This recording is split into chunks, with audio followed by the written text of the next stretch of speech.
What's up, Space Pirates? This is your captain, the chronically charismatic Dr. Disaster, and today I've got what is potentially a really big topic to discuss today. Now, I don't want to oversell this, but it has me excited. You remember the video that I did just the other day, talking about Nelson Peltz, the guy who's trying to get on the Disney Board of Executives? That guy that I believe would fire Kathleen Kennedy and Kevin Feige if given the opportunity? Well, it looks like he might have enlisted the help of Elon Musk to kick Disney's ass. So that's is that true? That's delightful. What is that actually happened? How do you win a culture war, folks? You win it by controlling the narrative. You win it by dominating the public psyche. The wokesters have been infiltrating society by controlling what people are talking about and controlling what people can say. Well, Elon has fixed a lot of the problems at Twitter so that people can say a lot more than they could before. Now, we just need to give the people of our culture something to talk about. That is what Disney used to be. I'm sorry. I used to be much stronger. But Disney was infiltrated, and now many of us hate it.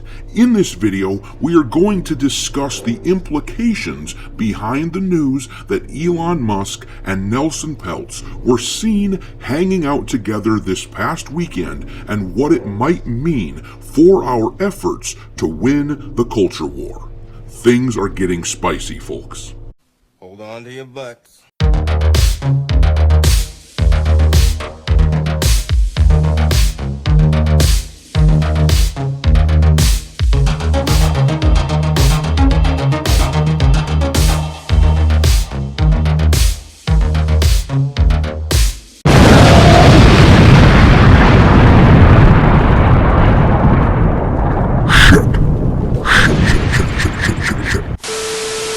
Alright, let's look into what Elon Musk and Nelson Peltz are up to, but speaking of Elon Musk, make sure that you follow me on Twitter, or X, as he has rebranded it. My handle there is Dr. Disaster 1. But yeah, let's look at my guy Elon Musk, who is an absolute champion for anti-wokery these days. The last time we looked in on him on this channel, this is what he had to say to Bob Iger.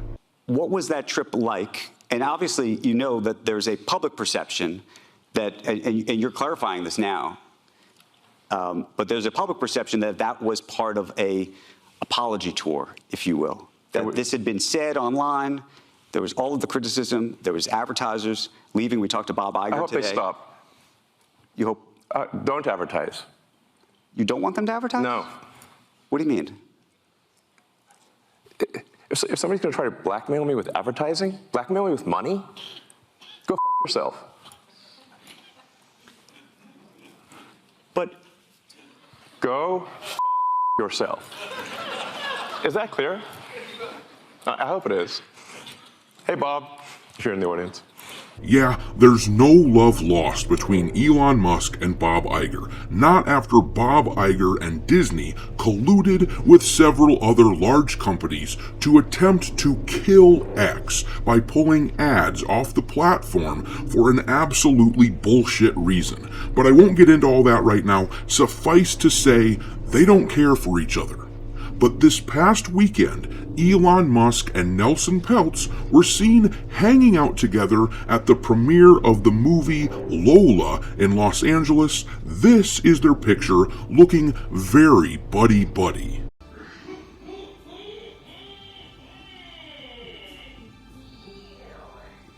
Now, once again, if you need a refresher on who Nelson Peltz is, he is the largest private shareholder for Disney and the head of the Trian Investment Group, which is a group that has very publicly called Disney out for their shit. He is trying to get himself and another person from his group put on the Disney board, and I discussed in my video a few days ago that it is likely he would fire executives like Kevin Feige and Kathleen Kennedy and anyone else who is causing the Disney ship to sink. In other words, he'd run the business like a business, which sounds fair and sounds good. But the most interesting part of the weekend was this little video that has been making the rounds on the internet for the past day or so. Why the bomber jacket? I just pulled this out of my closet, so. It looks really cool, like a pilot. Thanks, so I'm a pilot. Oh, looking cool. So what brings you to the Lola carpet? I'm just here with friends, thinking about companies to acquire. Whoa, like Fab TV? Maybe you can acquire Fab TV, okay. Did you catch that? He said, I'm here with friends just thinking about companies to acquire. Let's rewatch it one more time. I'm just here with friends, thinking about companies to acquire. Whoa.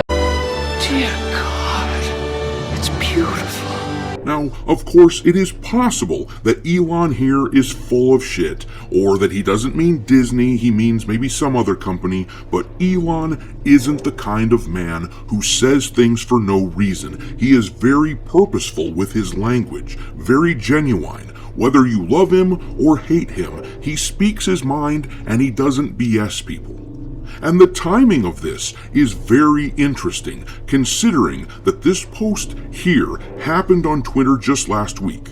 As you can see here, James Essis writes, "This is the trigger warning shown to people on Disney Plus before they watch The Aristocats. It seems we have truly lost our minds."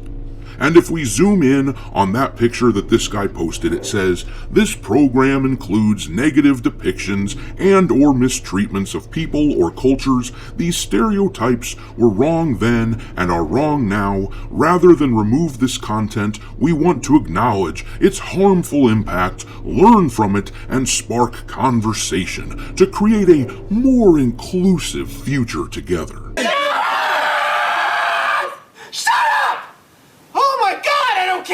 Yeah, well, you jackasses have definitely sparked a conversation, but not the kind that you intended, because this is what Elon Musk's reply was to this post. He said, "Current Disney management is destroying the company. Time for change." Once again, he said this just a week ago.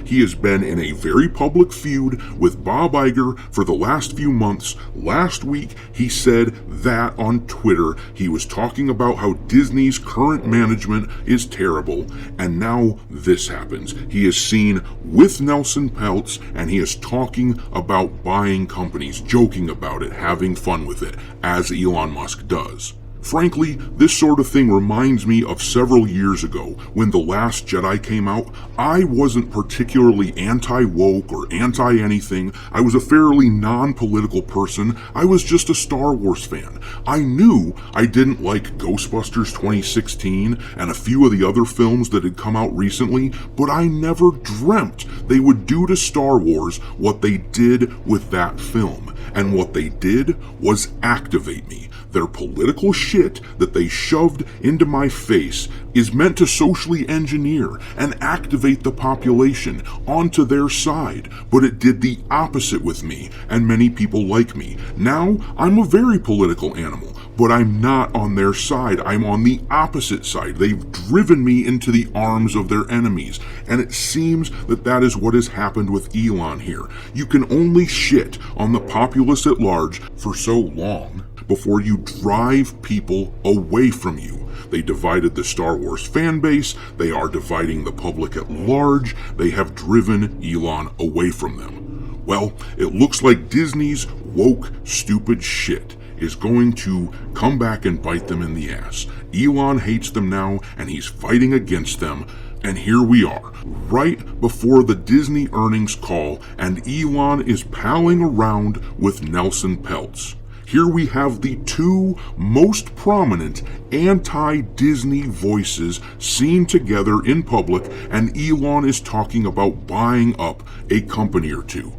Keep in mind, Elon Musk's net worth is more than the entire Disney company put together. He could help Peltz win his spot with absolute ease if he wanted to. Disney, and specifically Bob Iger, may have picked a fight with someone they really shouldn't have messed with. Ever notice how you come across somebody once in a while that you shouldn't have with? That's me. Now, once again, I don't know for sure that this means anything, but it is extremely interesting, extremely exciting, and I don't believe in coincidences. Not coincidences like this. Victory may be on its way, ladies and gentlemen. We will watch this story super closely over the next few months. Stay tuned. Thanks for watching, me hearties. If you haven't already, your captain is inviting you to subscribe to the channel and become a part of the crew. Life as a space pirate may not be glamorous, but there's always plenty of booty.